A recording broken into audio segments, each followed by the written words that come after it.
Oi pessoal, hoje é dia 24 de dezembro e hoje eu tô aqui para falar de 5 erros comuns que as pessoas cometem ao falarem das origens pagãs do Natal.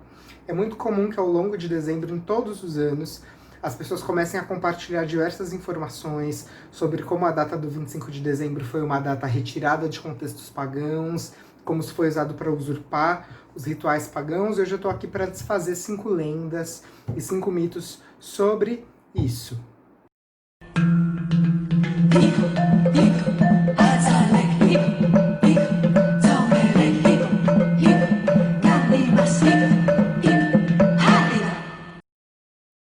Há quem diga que Jesus não poderia ter sido capricorniano, porque nunca que um capricorniano ia se sacrificar pela humanidade. Mas a Igreja Católica tá aí, cheia de dinheiro e cheia de poder, do jeito que os capricornianos gostam, né? Então, acho que tá certo.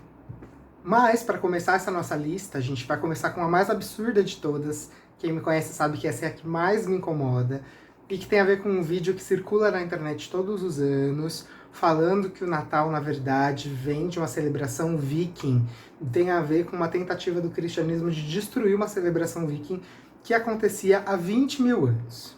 Bom, então esse vídeo começa dizendo o seguinte, que há 20 mil anos, veja, 20 mil anos, antes de Cristo, o solstício de inverno era essa época em que o frio e a neve e a escuridão dominavam o povo, onde o mal começava a vencer o bem, onde a ignorância começava a vencer a sabedoria. E por isso os xamãs daquela época iam até o pinheiro, que era aquela árvore que permanecia sempre verde, e acendiam ali as suas velas, fazendo seus pedidos para que a luz retornasse. Agora vamos pensar comigo? Uma pessoa lá num lugar com as temperaturas abaixo de zero há 20 mil anos está preocupada se a ignorância está vencendo a sabedoria? Não. Ela está preocupada com o quê? Não morrer de frio. Número 2. Sobreviver até depois que o inverno passe. Número 3. Não existiam velas há 20 mil anos atrás. Né? Então, assim, tá errada a história. Aí esse vídeo continua dizendo o seguinte, dizendo que no século 3 depois de Cristo, que é a data em que a data do Natal foi definida e determinada pela igreja, né? Século 3 depois de Cristo, e os xamãs com as suas velas nos pinheiros. E aí o cristianismo fala assim, isso daí é muito pagão, vamos acabar com isso. E foram lá e definiram essa data como a data do Natal, para roubar e para usurpar essa festividade viking.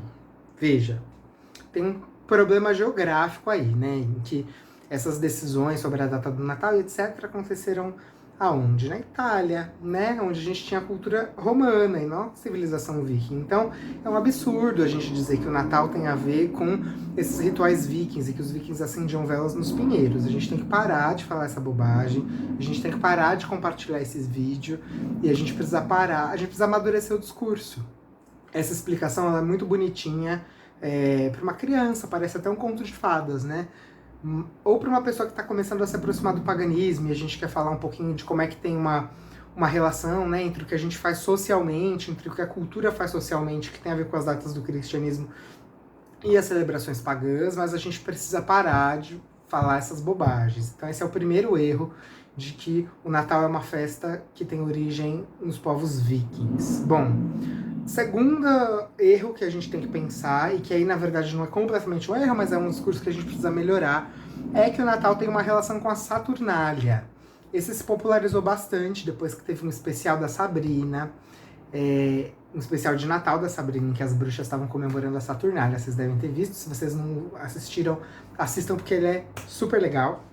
Mas a gente precisa entender melhor o que é a Saturnália, né? A Saturnália era um festival que acontecia ali entre 17 e 23 de dezembro, ou seja, não era no dia 25, e que é uma festa que tem a ver com inversão das regras sociais. As regras sociais elas eram temporariamente suspensas, então as pessoas não precisavam trabalhar, elas podiam beber à vontade, elas podiam passar o dia em jogos, elas podiam inclusive dançar nuas, né? Tudo muito diferente do que acontece no Natal, porque se no Natal vem da Saturnália, ele deveria fazer algumas dessas coisas, e se faz. Nunca me chamaram para essa igreja, né? Deve ser bem legal, mas é bem diferente do que acontece no Natal. E a Saturnália tem um ponto bastante importante que tem a ver com a inversão dos papéis de escravo e donos dos escravos. Então, as narrativas contam que os donos dos escravos serviam comida para os escravos e que era um momento em que de libertação dos escravos, né? E a própria cultura popular associava as origens da Saturnália não necessariamente ao solstício de inverno, apesar da gente saber que provavelmente a Saturnália tem a ver com rituais agrícolas, e aí vai ter uma ligação com o solstício de inverno, mas não era isso que os romanos diziam. O que os romanos diziam era que a Saturnália, ela vinha de uma época que era a Era Dourada, em que Saturno era o grande rei, o grande governante, e no reinado de Saturno não havia escravos. E a Saturnália, ela era uma memoração, né, uma lembrança desses tempos. Os historiadores e os acadêmicos costumam olhar para a Saturnália e, ao estudá-la, percebem que, na verdade, de um ponto de vista social e não religioso, a Saturnália, apesar desse discurso de inversão dos papéis e libertação dos escravos, servia justamente para o contrário, para a dominação dos escravos e para o estabelecimento do poder daqueles que mandavam de fato. Então, era um festival em que se falava assim, escravos, olha só como vocês são livres, mas no resto do ano, pobres escravos, não é mesmo?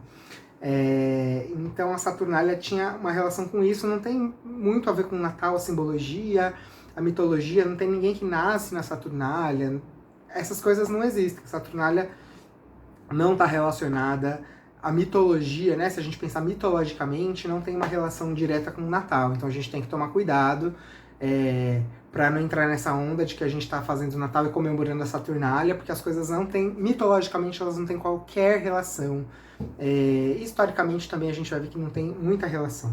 O terceiro erro, que é bastante comum de falarem, que na verdade é mais um engano do que um erro, né? É uma falta de informação, da informação completa, não se fala sobre a informação completa, se fala sobre parte dessa informação, é que a origem da data do Natal, no 25 de dezembro, tem relação com outro festival romano, que é o Festival do Sol Invictus. Então, há a ideia de que o nascimento do Sol Invictus acontecia no dia 25 de dezembro, logo a igreja usurpa essa data para falar do seu próprio nascimento, do seu próprio personagem, né? E tem um problema com essa data. Enquanto que na Saturnália a gente tem diversas fontes sobre as suas datas, sobre os seus costumes, muitas e muitas e muitas fontes diretas, inclusive eu vou deixar aqui nos comentários, aqui na descrição do vídeo, um link para um outro vídeo, que é um vídeo que eu assisti para coletar essas informações, que lá vão ter todas as fontes primárias e secundárias usadas nessa pesquisa. Então na Saturnália a gente tem uma série de fontes, para o Sol Invictus não. A gente só tem uma fonte que vai atribuir uma data ao Sol Invictus como 25 de dezembro, que é uma data retirada de um calendário cristão, que é um calendário de 354 da Era Comum. E essa é a única fonte que a gente tem para essa data do Sol Invictus como 25 de dezembro. Então isso faz com que a gente pense que será que essa festa do Sol Invictus realmente era uma festa tão importante, era uma festa tão popular, era uma festa tão abrangente para que a sua data fosse usurpada pelo cristianismo? Não necessariamente, né? Provavelmente não. Então existem duas teorias que vão relacionar a data do Natal com a data dessas duas festividades pagãs, da Saturnália ou do Sol Invictus especificamente. A primeira teoria é a teoria da cristianização, que vai falar assim, para que pudesse estabelecer o seu poder, o cristianismo realmente usurpava os templos e as datas e os costumes dos pagãos, dando para eles uma roupagem cristã como uma maneira de converter as pessoas. A gente sabe que isso é real, a gente sabe que isso existiu em muitos lugares, que inclusive diversos personagens de santos e santas foram criados como cristianizações de deuses pagãos. Talvez o exemplo mais óbvio para todos nós seja Santa Brígida, que é a deusa Brigitte.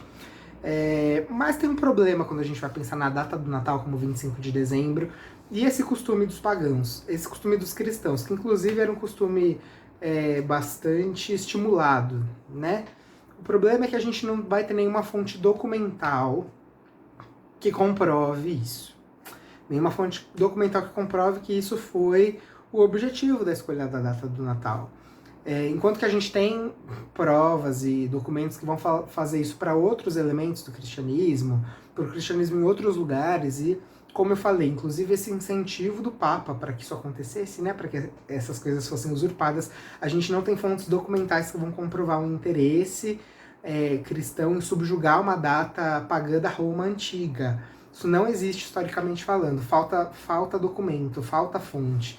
Então tem um problema aí com essa teoria da cristianização.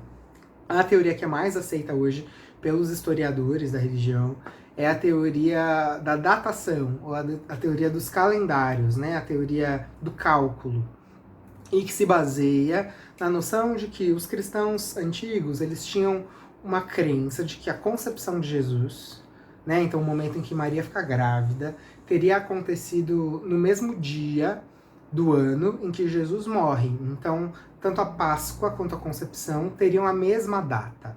E aí, nos seus cálculos, nos seus estudos, etc., os cristãos sempre ficavam em dúvida entre duas datas, né, que eram tanto a data da Páscoa quanto a data da concepção de Jesus.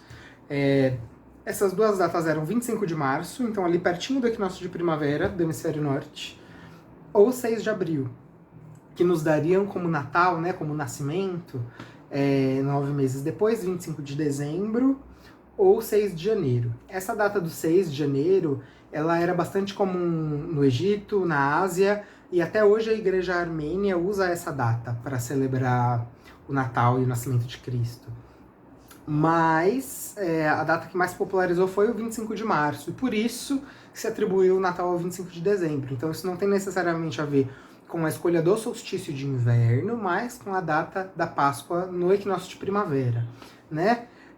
Existe um documento, século IV, que se chama Sobre Solstícios e Equinócios. É um texto cristão que vai falar um pouquinho dessa relação do cristianismo com solstícios e equinócios.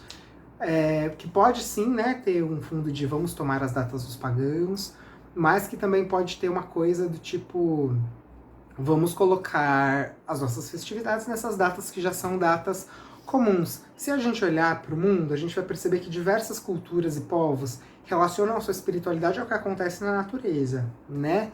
E tem um problema com esse discurso de pagãos versus cristãos, como se os cristãos quisessem tomar as datas dos pagãos. O paganismo é uma coisa muito diversa, o paganismo é uma coisa muito variada, né? Mesmo dentro da Grécia, por exemplo, da Grécia Antiga, não havia a mesma prática religiosa em todas as cidades-estado, não eram os mesmos deuses que eram cultuados em todos os lugares, então paganismo é um termo guarda-chuva para coisas que são muito diferentes, muito distintas. Então esse discurso, né, de cristianismo contra o paganismo, como se o paganismo fosse uma coisa só, ele é bem complicado. Na verdade, a gente tem que analisar tudo isso de um ponto de vista mais regional para entender como é que tudo isso se manifesta. E como um exemplo claro disso, vamos lá para o Egito, para falar do quarto engano, que é bastante comum de ser cometido ao falar das origens pagãs do Natal. Esse é bem absurdo, que é a relação de Horus, né, com o Natal. Então, como se Horus, que é o filho de Ísis, tivesse nascido no dia 25 de dezembro, de uma virgem, tivesse seus apóstolos, e como se o cristianismo fosse uma usurpação desse mito de Horus. Isso é uma grande bobagem, acho que todo mundo sabe, né, que não existe isso, que Horus não nasceu no dia 25 de dezembro, inclusive as datas dos festivais egípcios são muito diferentes daquilo que a gente vai ver ali na Europa, justamente porque é um outro clima, é um outro tipo de vegetação, o calendário funciona de uma outra maneira, nem é um calendário gregoriano, né, é um outro tipo de calendário, mas que a relação com as estações do ano funciona de uma maneira completamente diferente, que não dá pra gente fazer essa associação. Quem falou essa besteira e foi responsável por divulgar essa teoria e espalhar esse pensamento foi um egiptólogo do século XIX, chamado Gerald Massey. Ele escreveu um livro chamado Ancient Egypt, Light of the World. E nesse livro ele falava essa bobagem de que Horus tinha nascido nessa data, e que o cristianismo, na verdade, era uma usurpação dos ritos e mitos de Horus e Osíris. Aqui na descrição também tem um artigo acadêmico em português falando um pouquinho sobre como isso é uma bobagem e como hoje não se pensa mais dessa maneira. Bom, então vamos voltar para a Grécia e vamos falar do nosso quinto erro comum, que é falar que Dionísio é um deus que nasceu no dia 25 de dezembro, que tinha seus 12 apóstolos, que morreu e ressuscitou, enfim. É muito complicado a gente fazer essa comparação dos mitos, né, de Jesus e de Dionísio, primeiro porque Dionísio é o duplamente nascido, ele nem tem um nascimento só. Ele não nasce de uma virgem, seja no seu nascimento através de Semele, que era uma mortal por quem Zeus se apaixonou. Esse nascimento definitivamente não foi virginal. Quem conhece Zeus sabe que né? Não, ela não era virgem. E também quando a gente pensa no nascimento de Dionísio, através da união de Zeus com Perséfone, também não há uma ideia de virgindade, é uma ideia sexual mesmo, né? Então não há esse nascimento virginal. E a morte de Dionísio não tem uma relação com sacrifício, necessariamente, na mitologia. Enfim, é bastante complicado a gente comparar essas duas datas. Mas esse erro acontece de falar que Dionísio nasceu no dia 25 de dezembro, porque existia um festival de Dionísio, chamado de Dionísia Menor, ou de Dionísia Rural, e que acontecia ali entre meados de dezembro, começo de janeiro. Na verdade, não havia uma data fixa para esse festival, diferentes regiões celebravam esse festival em datas diferentes, e que esse festival era uma festividade que comemorava as vinhas, intimamente ligadas a Dionísio. E uma das atividades, inclusive, desse festival tinha a ver com uma procissão, em que as pessoas carregavam água, vinho e vários símbolos fálicos. Também não tem nada a ver com o que acontecia no Natal, né? Nesses festivais, era comum que se entoasse um cântico ritualístico para Dionísio, que era chamado de ditiramo. E a gente tem alguns relatos de que alguns desses ditiramos falavam sobre o nascimento de Dionísio, mas isso não quer dizer que ele nasceu necessariamente naquela data. Eu vou deixar aqui nos comentários também, então, na descrição do vídeo, não nos comentários, na descrição do vídeo, alguns artigos também falando sobre o culto de Dionísio, falando um pouquinho sobre essa festa para quem quiser saber mais. Dionísio é um deus que é muito querido para mim, é um deus que eu gosto bastante, tenho uma relação especial com ele, então também é uma fonte de pesquisa e leitura aí para quem quiser saber mais. Certo, gente? Então vamos parar de falar essas bobagens sobre o Natal, vamos parar de cometer esses enganos, vamos tomar cuidado com aquilo que a gente compartilha e vamos parar de compartilhar todo ano esse vídeo falando que o Natal é viking e que há 20 mil anos os xamãs acendiam velas pro Natal, por favor, porque a gente precisa amadurecer o nosso discurso, a gente precisa entender que as coisas não são exatamente dessa maneira, porque se a gente vai falar isso para uma pessoa que entende minimamente desses processos históricos, a gente vai passar por ignorante, né? Então a gente precisa estudar, a gente precisa entender do que a gente está falando. É claro que o cristianismo não foi gentil com os pagãos, a gente sabe que o cristianismo realmente usurpou diversos elementos do paganismo. Esse vídeo não é um vídeo de defesa do cristianismo, mas é um vídeo de crítica aos pagãos que falam as coisas sem pesquisar, né? As fake news dentro da nossa comunidade, que precisam parar de acontecer.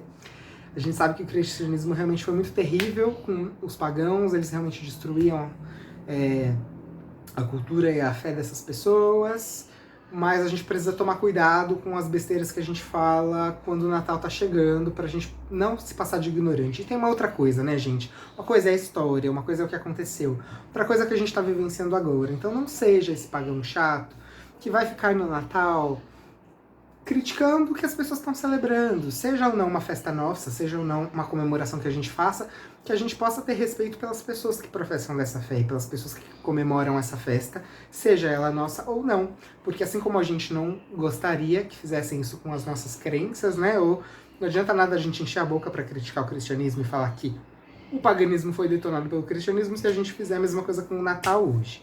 Eu costumo dizer que pagão que perde muito tempo criticando o Natal e reclamando do Natal não está muito bem resolvido com o que acredita, não está muito bem resolvido com a sua fé. Porque quando a gente está bem resolvido, aquilo não nos afeta, aquilo não nos abala. Então, para as pessoas que ficam muito afetadas aí com o Natal, acho que está na hora de dar uma olhada para ver o quanto você está em paz com a sua própria crença, certo?